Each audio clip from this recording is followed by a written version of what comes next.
Now, whenever I walk into a business and I ask any team member what prevents them from doing an absolutely outstanding job, the number one answer is always time. Without question, the most valuable commodity we have is time, so we must invest it wisely. I sounded like Yoda there. Time valuable it is. Invested wisely you must. No more impressions. Okay. After the obligatory induction program, sometimes called onboarding, that most organisations will plan for you whenever you start a new job, I always schedule some time with every member of my new team, and I do this for two reasons. Firstly, I want to see firsthand what they do, and I want to hear it directly from them, in their own words, what their pain points are. I want to know what they like, I want to know what they dislike, what we do well, what we do poorly. I want to know everything, and make no mistake, this stuff is gold, and there's no better source of information than the guy or gal who actually does the job day in, day out. Useful for me and sometimes cathartic for them. And people love to talk, so give them the chance and they won't disappoint you. Now, the second reason is that it immediately and unconsciously communicates two things. Firstly, I am interested, and I genuinely am. And number two, I am someone that you can talk to. Number one essential quality in a leader or manager: be approachable. Now, I have two things in mind when I say I am someone you can talk to. First, if you have something you want to say, I will listen.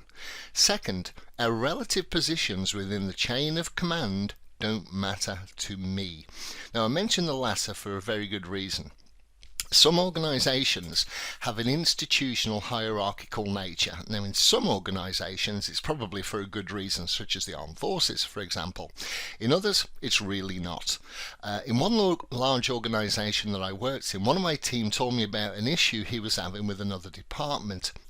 So I asked what the manager of that department had said about the matter, and he told me that he couldn't speak to that manager because he was just a band 5, and the manager in question was a band 8.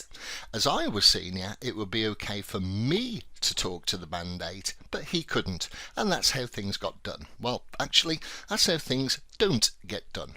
Now, this is bureaucratic inefficiency at its worst. The guy who knows the detail of the problem, the band 5, doesn't feel he's in a position to be able to directly solicit the help of the one person who has the authority to be able to solve it for him, which is the band 8. So how crazy is that? Now, in my simple way of thinking, if person A has a problem and person B can solve it, shouldn't you get person A and person B talking to each other at the earliest opportunity? Does it matter who has the better title? Does it matter who earns the most money?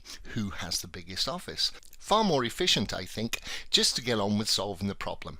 Now, this story could actually have been even worse. As it happens, there should have been another 1 or 2 line managers between me and the band 5.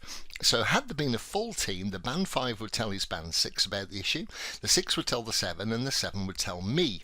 Then I would talk to my opposite number in the other department, who would probably have a similar thing going on at his end. Then I would tell my 7, he'd tell his 6, and eventually the answer would filter back to my 5. So can you imagine how that would look if there were any questions along the way? Complete madness. Anyway, back to scheduling some time with your new team. Preliminaries. Call a meeting with your team no more than 20 minutes.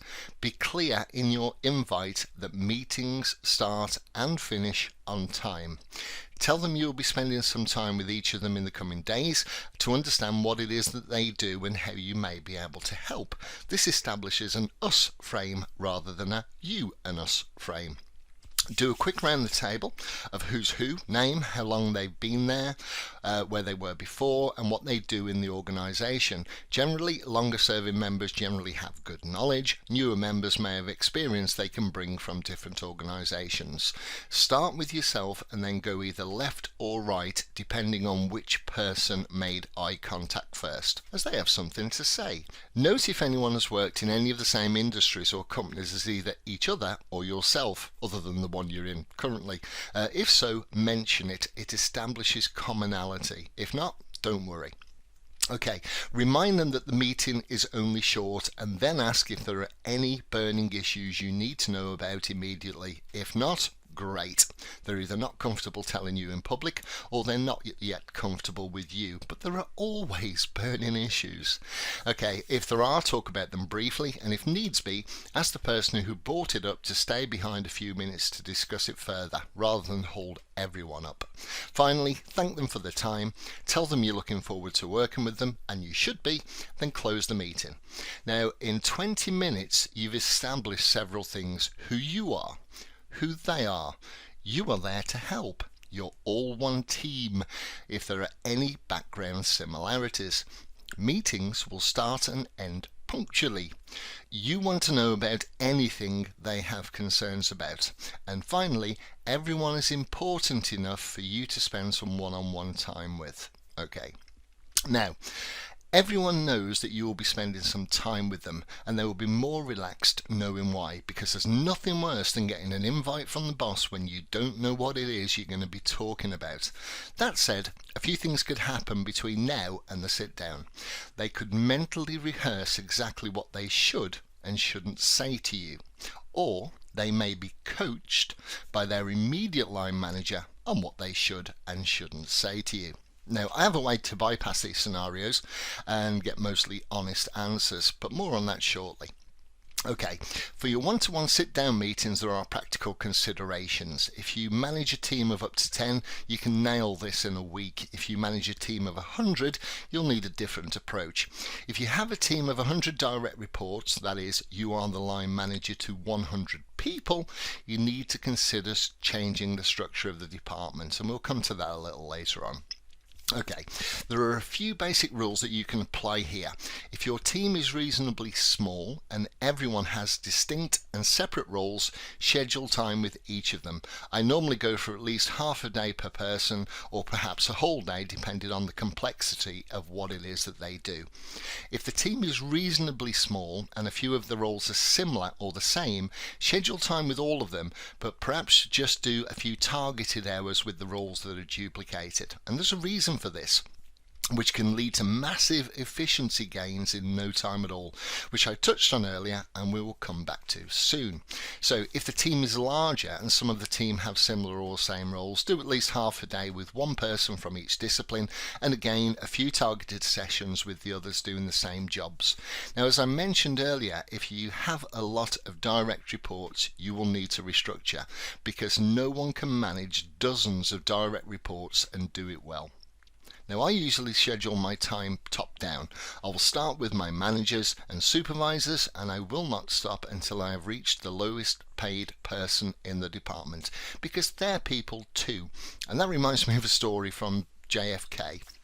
In 1961, President John F. Kennedy visited the NASA headquarters for the first time, and he was touring the facility. He saw a janitor mopping the floor, and he went over and introduced himself.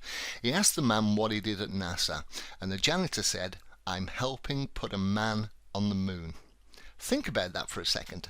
Everyone in your team, in fact everyone in the organization, should A, understand that they are working towards a common goal and what it is, and B, all contribute to that end in some way. That is, they add value. Okay, back to time. Most people in a work environment are busy all day long, but busy doing what? And this is how I structure my sit-downs with each team member. After we've exchanged pleasantries, the first thing I ask them when I sit down is, "What do you do all day?" Now, this sounds blunt, and deliberately so.